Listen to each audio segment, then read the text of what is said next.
Viewers, എല്ലാവർക്കും ദിജോസ് വേൾഡിൻ്റെ പുതിയൊരു വീഡിയോയിലേക്ക് സ്വാഗതം. ഞാൻ ഈ പറയുന്ന 3 വിഭാഗത്തിൽ പെടുന്നവരാണ് നിങ്ങളെങ്കിൽ യാതൊരു തരത്തിലുള്ള ലക്ഷണങ്ങൾ ഇല്ലാതെയും നിങ്ങൾ പ്രഗ്നൻ്റ് ആകാനായിട്ട് ചാൻസ് ഉണ്ട് കേട്ടോ. അപ്പോൾ ആ കാറ്റഗറിയിൽ പെടുന്ന 3 ടൈപ്പ് ആളുകൾ ആരൊക്കെയാണെന്ന് നമുക്ക് നോക്കാം. വീഡിയോ നമുക്ക് സ്റ്റാർട്ട് ചെയ്യാം. ഓവുലേഷൻ കഴിഞ്ഞു കഴിഞ്ഞാൽ എല്ലാ കാറ്റഗറിയിലും പെടുന്ന ആളുകൾക്കുണ്ടാകുന്ന സംശയമാണ്, ചേച്ചി ആ ലക്ഷണം ഉണ്ടാവുന്നു, ഈ ലക്ഷണം ഉണ്ടാവുന്നു, അല്ലെങ്കിൽ പ്രഗ്നൻ്റ് ആകുന്നവർ പറയുന്ന പ്രധാനപ്പെട്ട ഒരു കാര്യമാണ്, ചേച്ചി ലക്ഷണങ്ങൾ ഒന്നും തന്നെ ഉണ്ടാവുന്നില്ല, ഇനി പ്രഗ്നൻസി ഹെൽത്തി ആയിരിക്കില്ലേ എന്നൊക്കെ ഒരുപാട് പേര് സംശയം ചോദിക്കാറുണ്ട്. അപ്പോൾ അങ്ങനെയുള്ള ആളുകൾക്കൊക്കെ ഒരുപാട് യൂസ്ഫുൾ ആകുന്ന തരത്തിലുള്ളതാണ് ഇന്നത്തെ വീഡിയോ എന്ന് പറയുന്നത് കേട്ടോ. ഇവിടെ ഞാൻ 3 കാറ്റഗറി ആയിട്ടാണ് സ്ത്രീകളെ തരംതിരിച്ച് വെച്ചിരിക്കുന്നത്. ഈ 3 കാറ്റഗറിയിൽ ഏറ്റവും ആദ്യത്തെ ഒരു കാറ്റഗറി എന്ന് പറയുന്നത് ഇറഗുലർ പീരിയഡ്സ് ഉണ്ടാകുന്ന സ്ത്രീകൾ. നിങ്ങളുടെ മെൻസ്ട്രൽ സൈക്കിൾ ഇറഗുലർ ആയിട്ട് പോകുന്നവരാണെങ്കിൽ നിങ്ങൾക്ക് പ്രഗ്നൻസിയുടേതായിട്ടുള്ള ലക്ഷണങ്ങൾ ഉണ്ടാകാനായിട്ടുള്ള ചാൻസസ് ഭയങ്കര കുറവായിരിക്കും. ഇറഗുലർ മെൻസ്ട്രൽ സൈക്കിൾ എന്നതുകൊണ്ട് ഉദ്ദേശിച്ചത് ഒരു റെഗുലർ മെൻസ്ട്രൽ സൈക്കിളുള്ള ഒരു സ്ത്രീക്ക് പീരിയഡ്സ് വരുന്നത് 21നും 35നും ഇടയിലായിരിക്കും. ഓൾമോസ്റ്റ് ഒരു 21 ഡേയ്സിൽ നമുക്ക് പീരിയഡ്സിൻ്റെ ആ ഒരു സിംറ്റംസ് ഒക്കെ ഉണ്ടാവുകയാണെങ്കിൽ ഏകദേശം ഒരു 20 to 23 ആ ഒരു ഡേയ്സിനകത്ത് നമുക്ക് പീരിയഡ്സ് വരാനായിട്ട് തുടങ്ങും. അതല്ലെങ്കിൽ 21നും 35നും ഇടയ്ക്ക് പ്രോപ്പറായിട്ടൊരു ദിവസം ഇന്ന ദിവസം പീരിയഡ്സ് എക്സ്പെക്ട് ചെയ്ത് കഴിഞ്ഞാൽ അതിന് 2 ദിവസം അപ്പുറമോ ഇപ്പുറമോ ഒക്കെ പോയി കഴിഞ്ഞാൽ പ്രശ്നമൊന്നുമില്ല. അതൊക്കെ നമുക്ക് റെഗുലർ ആയിട്ട് പോകുന്ന മെൻസ്ട്രൽ സൈക്കിളാണ്. എന്നാൽ ഒരു മാസം 35 ആകുന്നു, അടുത്ത മാസം 42 ആകുന്നു, പിന്നെ 33 എത്തുന്നു. അങ്ങനെ മെൻസ്ട്രൽ സൈക്കിൾ പോകുന്നുണ്ടെങ്കിൽ അത് ഇറഗുലർ ആയിട്ടുള്ള ഒരു മെൻസ്ട്രൽ സൈക്കിളാണ്. ഇറഗുലർ സൈക്കിൾ ഉണ്ടാകുന്ന ഒരു സ്ത്രീക്ക് ഉണ്ടാകുന്ന ഏറ്റവും വലിയൊരു ബുദ്ധിമുട്ടെന്ന് പറയുന്നത് ഓവുലേഷൻ ഡേറ്റ് കൃത്യമായിട്ട് ട്രാക്ക് ചെയ്യാൻ പറ്റാത്ത ഒരു സിറ്റുവേഷൻ ഉണ്ടാകുന്നു. ഓവുലേഷൻ ടൈം ട്രാക്ക് ചെയ്യാൻ പറ്റാതെ ആകുമ്പോഴേക്കും നമ്മൾ കോൺടാക്ട് ചെയ്യും, ശരിയാണ്, പക്ഷേ എപ്പോൾ പീരിയഡ്സ് വരും എന്നുള്ള കാര്യം നമുക്ക് എക്സ്പെക്ട് ചെയ്യാനായിട്ട് പറ്റാതെ വരുന്നു. അങ്ങനെ വരുന്നവർക്ക് ഏറ്റവും കൂടുതൽ ഉണ്ടാകുന്ന മറ്റൊരു ബുദ്ധിമുട്ടാണ് പ്രിമെൻസ്ട്രൽ സിംറ്റംസ്. ഈ സിംറ്റംസ് കൂടുതലായിട്ട് വരുന്നതിനനുസരിച്ചിട്ട് അത് ഓരോ മാസവും നമുക്കിങ്ങനെ പ്രിമെൻസ്ട്രൽ സിംറ്റംസ് ഉണ്ടാകുന്നതിനനുസരിച്ചിട്ട് പലരും പ്രതീക്ഷിക്കുന്നത് എന്തെങ്കിലും പ്രഗ്നൻസിയുടേതായിട്ട് സാമ്യമുള്ള ലക്ഷണങ്ങൾ വന്നാലും പലരും കൺക്ലൂഡ് ചെയ്യുന്നത് അല്ല, ഇത് പ്രിമെൻസ്ട്രൽ സിംറ്റംസ് തന്നെയാണ്. കാരണം ഓരോ മാസവും പീരിയഡ്സ് ഇറഗുലറായിട്ട് പോകുന്ന ഒരാളാണല്ലോ ഞാൻ, അപ്പോൾ എനിക്കുണ്ടാവുന്നത് പ്രിമെൻസ്ട്രൽ സിംറ്റംസ് ആണെന്ന് പലരും കൺക്ലൂഡ് ചെയ്യാറുണ്ട്. അപ്പോൾ ഇറഗുലർ മെൻസ്ട്രൽ സൈക്കിളിൻ്റെ കാറ്റഗറിയിൽ പെടുന്ന ഒരാളാണ് നിങ്ങളെങ്കിൽ 21നേക്കാളും 35നേക്കാളും അകത്ത് പീരിയഡ്സ് വരാതെ അതിനേക്കാളും ഷോർട്ടറായിട്ടോ ലോങ്ങറായിട്ടോ മെൻസ്ട്രേഷൻ പോകുന്ന കൃത്യമായിട്ട് പീരിയഡ്സിൻ്റെ ഡേറ്റ് ട്രാക്ക് ചെയ്യാൻ പറ്റാത്ത ഒരാളാണ് നിങ്ങളെങ്കിൽ നിങ്ങൾക്ക് പ്രഗ്നൻസിയുടേതായിട്ടുള്ള ലക്ഷണങ്ങളും ഐഡൻറ്റിഫൈ ചെയ്യാനായിട്ട് ബുദ്ധിമുട്ട് ഉണ്ടാകാം. അങ്ങനെയുള്ള സിറ്റുവേഷൻസ് ഒക്കെ വരുമ്പോഴേക്കും, അതായത് എപ്പോഴും ഇറഗുലർ മെൻസ്ട്രൽ സൈക്കിൾ പോകുന്ന ഒരാൾ എപ്പോഴും 100% നിങ്ങൾക്ക് പീരിയഡ്സ് തന്നെയാണ് വരുന്നത് എന്ന് എക്സ്പെക്ട് ചെയ്ത് ഇരിക്കാതിരിക്കുകയാണ് ഏറ്റവും ആദ്യം നിങ്ങൾ ചെയ്യേണ്ടത്. ഇൻ കേസ് എല്ലാ മാസവും പ്രിമെൻസ്ട്രൽ സിംറ്റംസ് ഉണ്ടായിട്ട് ബ്ലീഡിങ് വരുന്ന ഒരാളാണ് നിങ്ങളെങ്കിൽ കൂടി തന്നെയും എക്സ്പെക്റ്റഡ് ഡേറ്റിൽ നിങ്ങൾക്ക് പീരിയഡ്സ് മിസ് ആകുന്നുണ്ടെങ്കിൽ മസ്റ്റായിട്ട് ഒരു കാർഡ് മേടിച്ചിട്ട് തന്നെ 5 ദിവസത്തിന് ശേഷം രാവിലെ ആദ്യത്തെ യൂറിൻ എടുത്തിട്ട് നിങ്ങൾ ടെസ്റ്റ് ചെയ്ത് നോക്കുക കേട്ടോ. ഒരുപാട് പേർക്ക് അങ്ങനെയുള്ളൊരു സിറ്റുവേഷനൊക്കെ വന്നിട്ട് ഒരുപാട് നാളുകൾക്ക് ശേഷം ടെസ്റ്റ് ചെയ്ത് നോക്കുമ്പോൾ ചിലരൊക്കെ 3 മാസം എത്തിയിട്ട് ടെസ്റ്റ് ചെയ്ത് നോക്കിയപ്പോൾ പോസിറ്റീവ് കിട്ടിയിട്ടുള്ളവരുണ്ട്. അവരുടെ ഓൾമോസ്റ്റ് ഫസ്റ്റ് ട്രൈമസ്റ്റർ കഴിഞ്ഞിട്ടോ ഫസ്റ്റ് ട്രൈമസ്റ്ററിന്റെ 3/4 ഭാഗമൊക്കെ കഴിഞ്ഞിട്ടോ പ്രഗ്നന്റ് ആയി എന്നറിയുന്ന ഒരുപാട് പേരുണ്ട്. അതുകൊണ്ടാണ് ഈ ഒരു രീതിക്ക് ഈ ഒരു വീഡിയോ പാസ് ചെയ്യുന്നത് കേട്ടോ. രണ്ടാമതായിട്ട് ഏറ്റവും കൂടുതൽ പ്രഗ്നൻസിയുടെ ലക്ഷണങ്ങളൊന്നും കാണാതെ തന്നെ പ്രഗ്നന്റ് ആകാനായിട്ട് ചാൻസ് ഉള്ളവരാണ് PCOD ഉള്ള സ്ത്രീകൾ.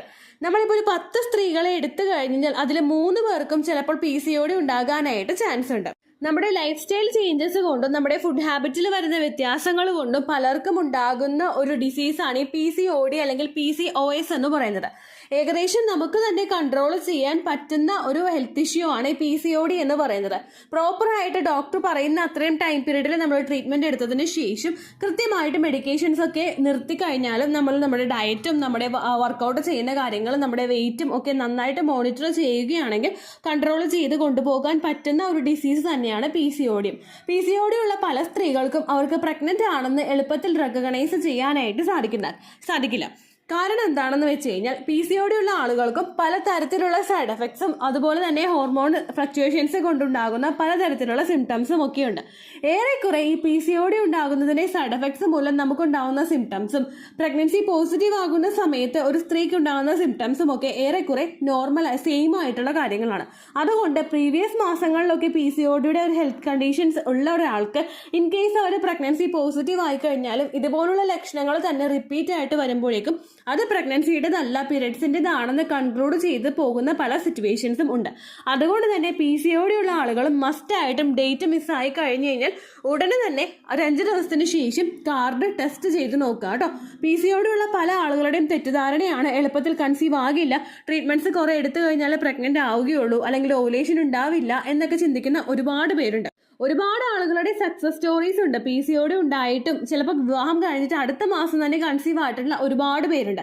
അതുപോലെ തന്നെ PCOD ഉണ്ടെങ്കിലും ഇൻഫെർട്ടിലിറ്റിയെ അത് അഫക്റ്റ് ചെയ്യാത്ത സിറ്റുവേഷനിൽ കൂടി കടന്നു പോകുന്ന ഒരുപാട് പേരുണ്ട്.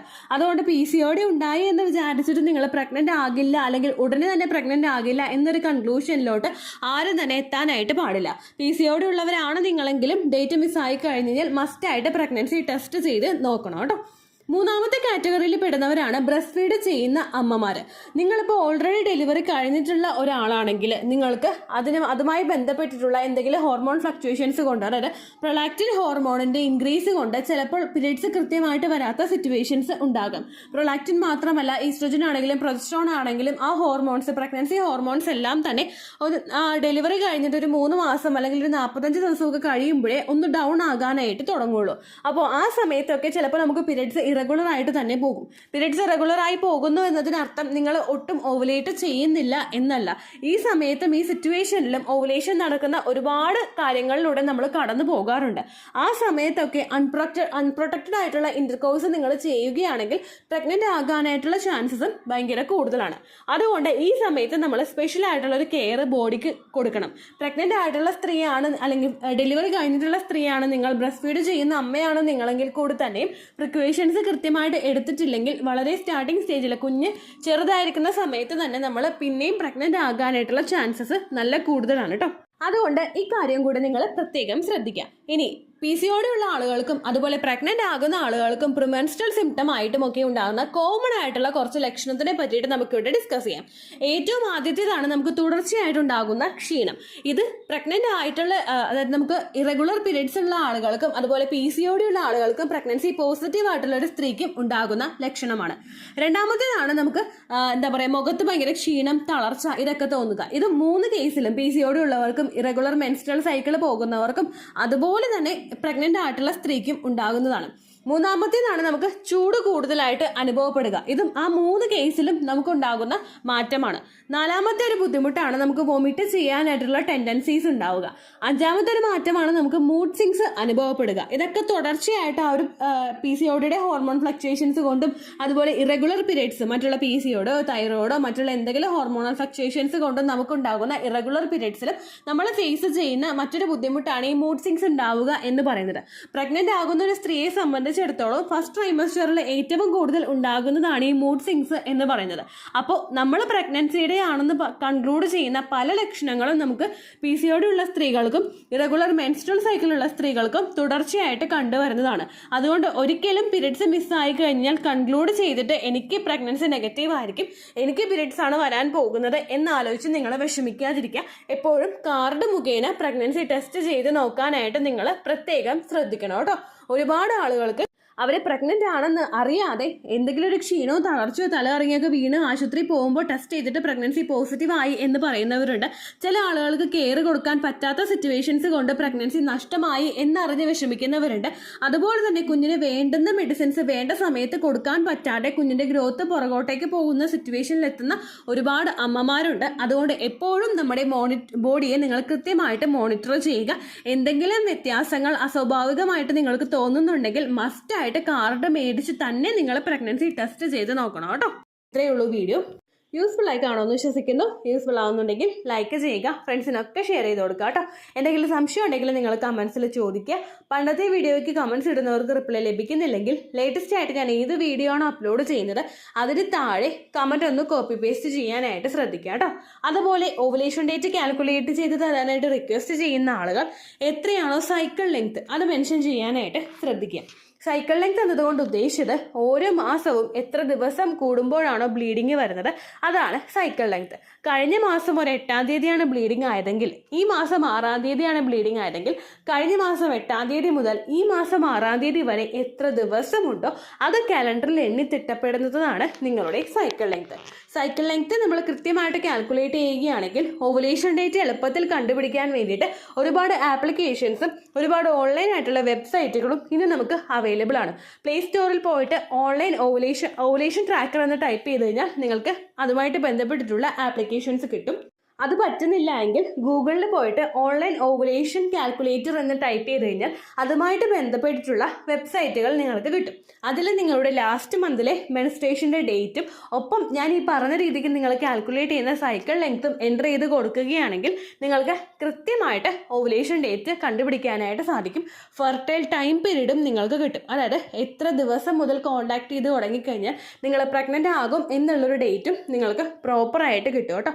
ഇത് കാൽക്കുലേറ്റ് ചെയ്യുന്ന സമയത്ത് സൈക്കിൾ ലെങ്ത് കാൽക്കുലേറ്റ് ചെയ്യുന്ന സമയത്ത് നിങ്ങളുടെ ആ ഒരു കലണ്ടറിൽ നോക്കി തന്നെ നിങ്ങൾ കാൽക്കുലേറ്റ് ചെയ്യുക. പല മാസങ്ങളിലും 30-31 ദിവസമുണ്ട്, അതുകൊണ്ടാണ് അങ്ങനെ പറഞ്ഞത്.